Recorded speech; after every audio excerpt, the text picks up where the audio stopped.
मेरी नाम प्रिया है और मैं 19 साल की हूँ। मैं अभी एक जॉब करती हूँ जो कि मेरे मामा के घर के पास ही था। मैं जब भी ऑफिस से आती तो मामा के घर रुक जाती। मेरे मामा की अभी तक शादी नहीं हुई थी, लेकिन वो पूरे जवान और हॉट दिखते थे।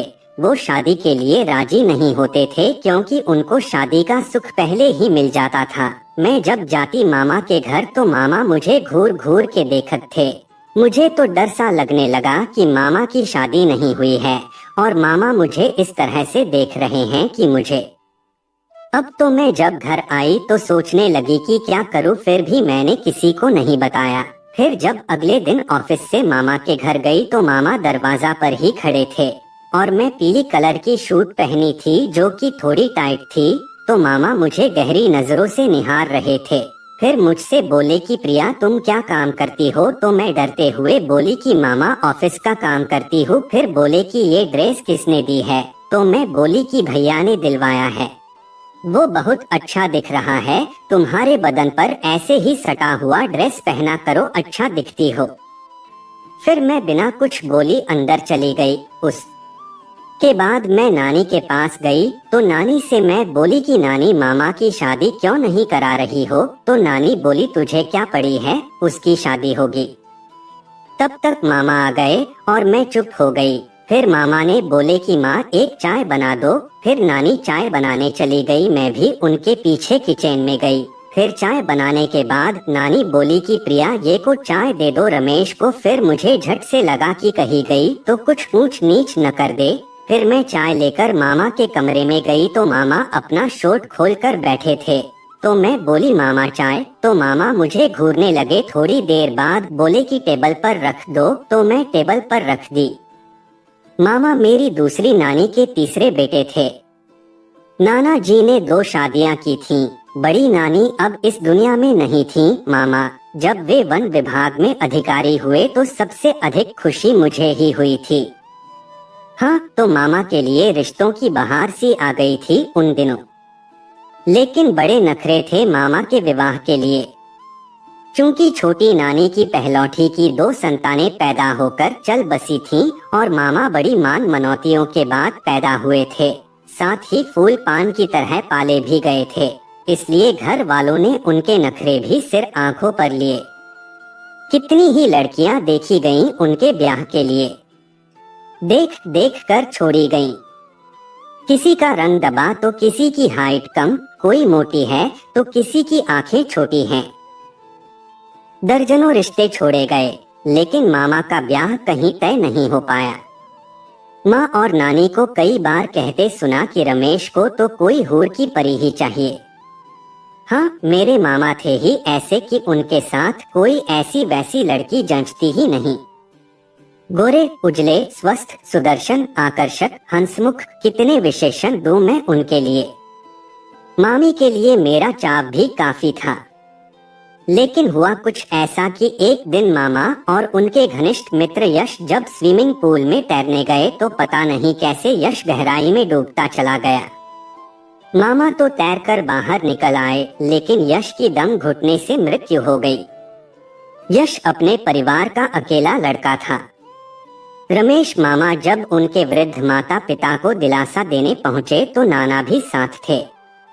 कहीं न कहीं अच्युत मामा स्वयं को उनका अपराधी मान रहे थे। इसीलिए जब बिलखते हुए उनकी मां ने नाना से कहा, भाई साहब मेरी बेटी विवाह योग्य है। अगर रमेश से उसकी शादी हो जाती है तो मैं समझूंगी कि मेरा यश वापस लौट आया है। और इस तरह रमेश मामा का ब्याह उस अनदेखी अनजानी लड़की से चटपट ही हो गया था। भावनाओं का ज्वार इतना अधिक था कि एक बार मिलने या तस्वीर देख लेने की औपचारिकता भी नहीं बरती गई। हफ्ते भर के अंदर ही उषा मामी ब्याह कर रमेश मामा के घर चली आईं। उस दिन नाना ने अपने घर को रोशनियों से सजाया था। माँ ने उषा मामी की मुहर दिखाई सोने की गिन्नी से की था, लेकिन उन्हें उषा मामी बिल्कुल पसंद नहीं आई थी। रसोई में जाकर नानी से बोली थी, कैसी जगह ब्याह दिया रमेश को पिताजी ने, बला डाल दी गले में। लेकिन जब उषा मामी ने ढोलक की थाप पर बोले रे पपीहरा गाया तो सभी मंत्रमुग्ध रह गए। मानना पड़ा कि कोयल काली ही होती है। फिर अगली सुबह ऊपर वाले जीने से रमेश मामा धड़ धड़ करते नीचे उतरे और बरामदे का दरवाजा भड़ाक से बंद करते हुए बाहर चले गए। मुझे आज भी उनका वो तमतमाया चेहरा याद है और नानी का काम पता स्वर। रमेश को पसंद ना आई दुल्हन तभी छम छम करती उषा मामी ऊपर से नीचे उतरी। आज उन्होंने चेहरे से पूरा घूंघट हटा रखा था। गहरा सांवला रंग, कुछ कुछ फैली सी नाक और छोटा कद। आंखें जरूर शरबती थीं, लेकिन उन आंखों में डूबने की फुर्सत कहाँ थी रमेश मामा को। उन्होंने तो पहली दृष्टि में ही नापास कर दिया था उषा मामी को। सच मुझे भी बहुत निराशा हुई थी उन्हें देखकर। जयमाल के समय तो ब्यूटी पार्लर वाली ने उनका काया पलट ही कर दिया था, किंतु कलई उतरते ही असली रंगत सामने आ गई थी। भरपूर दान दहेज और धन दौलत देने के बाद भी घर में कोई भी उषा मामी को मन से स्वीकार नहीं कर पाया। ईश्वर ने उषा मामी को रूप रंग देने में कृपणता अवश्य बरती थी, लेकिन उनकी बुद्धि, गुण और व्यवहार अद्भुत थे। बोली में इतनी मिठास की परायों को भी अपना बना लें। समय के साथ घर भर में सबकी दुलारी बन चुकी उषा मामी अच्युत मामा का प्यार नहीं पा सकी। पुरुष तो स्त्री के सौंदर्य से ही बंधा होता है शायद। मैं भी विवाह की उम्र के आसपास ही थी और जानती थी, समझती थी कि विवाह के सुर्ख जोड़े में आरंभ की गई यात्राएं कितना सब्र मांगती हैं। एक शहर में रहने के कारण अक्सर मैं अकेले ही नानी के घर चली जाती थी। उस दिन अचानक ही ऊपर उषा मामी के कमरे में उनसे मिलने पहुंच गई थी। वे दरवाजे की तरफ पीठ किए आराम कुर्सी पर अधलेटी थीं। मैंने देखा मामा की कमीज उनकी गोद में थी और वे उसके बटन बाहें चूम रही थीं, सूंघ रही थीं। शायद वे मामा की महक में डूबी हुई थीं। मेरी आहट सुनकर पलटीं और शर्मा गईं। उस समय सच मुझे वे बहुत प्यारी लगी थीं। ये क्या मामी, दिन में भी मामा को याद करती रहती हो? मैंने उन्हें छेड़ा तो उनकी आंखें छलक उठीं। उनके आंसुओं की उस तरलता में एक परछाई थी जिसे मैंने न जाने कितनी बार देखा था। वे उठकर खिड़की के बाहर के आसमान में न जाने क्या ढूंढ रही थीं। शायद अपने टूटे हुए सपनों की किरचें। उनके मन में अत्यधिक दुख था जो उस दिन उन्होंने मुझसे टुकड़ा टुकड़ा बांट लिया था। उनके ब्याह को 4 बरस होने को आए थे और उनकी गो अभी तक सूनी थी। सर्दी की उस पूरी दोपहर में उषा मामी के साथ रही। बहुत से दुख निःशब्द समझे जाते हैं। विवाह की पहली रात से ही अच्युत मामा ने उषा मामी से दूरी बरत ली थी। पहली ही रात वे उषा मामी का घूंघट उठाने के बाद अपना तकिया उठाकर दूसरे कमरे में सोने चले गए थे। धीरे धीरे वे बाहर वाले कमरे में ही सोने लगे। लेकिन मामा की उपेक्षा के बाद भी उषा मामी टूटी नहीं। अपने लिए एक जमीन, एक आकाश ढूंढ लिया था उन्होंने जो उनका अपना था। डिग्री थी उनके पास। राजकीय कन्या विद्यालय में संगीत शिक्षिका हो गई थी। समय के साथ नानी पोते पोती के लिए अकुला उठी थी। एक ही लड़का, वह भी निर्बंसिया।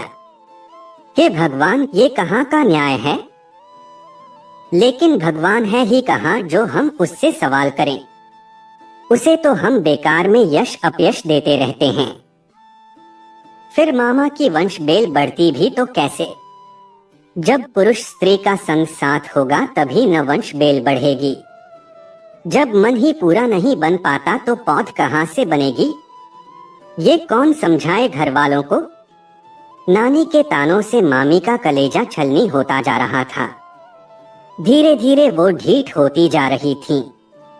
4 बरसों में 8 बार भी मायके नहीं गईं। मैं सोचती कि क्या रमेश मामा और उषा मामी के बीच कोई भी ऐसा तंतु नहीं होगा जो उन्हें परस्पर जोड़ देता। लेकिन ऐसा कुछ भी नहीं बच सका था। फिर एक दिन पता नहीं क्या हुआ कि उषा मामी सच में मायके चली गईं, हमेशा के लिए। फिर कभी वापस नहीं आई। सुना था नानी ने चिड़चिड़ाहट में उन्हें बंजर बांझ कहकर दुत्कार दिया था। शायद एक आध हाथ भी उठा दिया था उन पर। दुखी मन लिए बिना कुछ कहे सुने उषा मामी चली गईं। किसी ने उन्हें रोका भी नहीं। समय गुजरता गया। माँ से सुनती रहती कि रमेश मामा के लक्षण ठीक नहीं हैं। मामी के चले जाने के बाद वे भटकते रहे, इस औरत से उस औरत तक। उनकी उम्र बढ़ती जा रही थी। समय, मौसम और उम्र कहाँ रुकते हैं किसी के लिए। फिसल जाते हैं बंद मुट्ठी में से रेत की तरह। रमेश मामा अपनी उम्र को मन से स्वीकार नहीं कर पा रहे थे। मन और उम्र की एक संगता साथ बनी रहनी चाहिए। यदि किसी बिंदु पर मन और उम्र की एक संगता छूट जाए, उम्र आगे निकल जाए और मन वहीं ठहरा रह जाए तो एक अजीब सी त्रासदी झेलनी पड़ जाती है। रमेश मामा दूसरा ब्याह करना चाहते थे, लेकिन कैसे करते। मामी ने तलाक के कागजों पर हस्ताक्षर करने से मना कर दिया था। उम्र के निशान अच्युत मामा के चेहरे और शरीर दिखने लगे थे। गिरते बाल और बढ़ता मोटापा।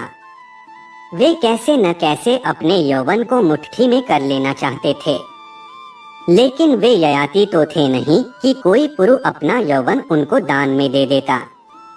फिर एक दिन सरकारी दौरे से लौटे मामा अकेले नहीं थे। एक 17 से 18 वर्ष की कमसिन लड़की उनके साथ थी। नाना, नानी, माँ और मैं, सबके साथ पूरा परिवार स्तब्ध, हतप्रभ, आश्चर्यचकित था। ये अरुंधति है, आज से ये यहीं रहेगी, मेरी पत्नी और आपके घर की बहू बनकर। नानी कुछ नहीं बोल पाई थी। धीरे धीरे कुछ दिन बीते। कोई कहता अरुंधति विधवा थी, कोई कहता विधवा नहीं परित्यक्ता थी।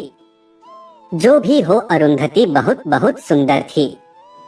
वास्तव में सुदूर गांव में गए अपने दौरे में गरीबी से हारे एक परिवार की कन्या अरुंधति को देखकर अच्युत मामा लट्टू हो गए थे और 5,000 रुपए में उसे खरीद लाए थे। अरुंधति के लिए सुख का अर्थ था मन भर खाना और तन भर कपड़ा। फिलहाल अरुंधति को घर में ऐसे ही नहीं रखा जा सकता था। नानी और मामा ने मुझ पर जिम्मेदारी सौंपी। गुड्डी, इसे कुछ तौर तरीके सिखा। अरुंधति काफी फूहड़ और मूर्ख थी, लेकिन उसकी व्यावहारिक बुद्धि गजब की थी। 1 महीने में ही उसका काफी कुछ काया पलट कर दिया था हम लोगों ने। इतने दिन नानी ने उसे अपने पास ही रखा। समय की बलिहारी की पता नहीं कैसे उषा मामी ने भी तलाक के कागजों पर दस्तखत करके भिजवा दिए थे। अच्युत मामा के ब्याह का मुहूर्त दोबारा निकला। इस पर रमेश मामा का दोबारा ब्याह का हौसला भी गजब का था। सिर के बचे खुचे बालों को कस कर रंगा था उन्होंने। महंगी शेरवानी, जूतियां, कलगीदार मोर, सब कुछ एवन। अरुंधति भी हाथों में मेहंदी, पैरों में महावर, भर भर हाथ चूड़ियां और बारीक काम का लहंगा चुनरी पहनकर जब तैयार हुई तो उसके माथे की लाल बिंदियां जैसे लपटे मार रही थी। इस बार ब्याह में कोई धूमधाम नहीं थी। घर के आंगन में ही फेरे पड़ गए। फेरों के बाद मामा ने नई मामी के साथ नाना नानी के पैर छुए। झुककर जैसे ही उठे, सामने ही बरामदे का बड़ा सा आदमकद आईना खिलखिला उठा। उसमें रमेश मामा और अरुंधति का प्रतिबिंब साफ साफ झलक गया। कच्ची कली सी अरुंधति जो अपनी पूरी सुंदरता के साथ बेहद मासूम लग रही थी। दूसरी तरफ तेजी से बुढ़ाते रमेश मामा जो उम्र में अरुंधति से लगभग दुगने थे। अनियमित दिनचर्या और ऊटपटांग आदतों के कारण वे अरुंधति के साथ कितने बेमेल लग रहे थे। अगणित बार फेशियल और हेयर कलरिंग के बाद भी उनके चेहरे की झुर्रियां स्पष्ट झलक रही थीं। आंगन में बैठी मैं साफ साफ देख रही थी कि अच्युत मामा के चेहरे की रंगत बदलती चली गई। उन्होंने अपनी मुट्ठियां भींच ली थीं। उड़ती सी एक नजर सभी पर डाली, एक खाली खाली सी नजर, और हाथ में पकड़ा नारियल पूरी ताकत के साथ आईने पर दे मारा।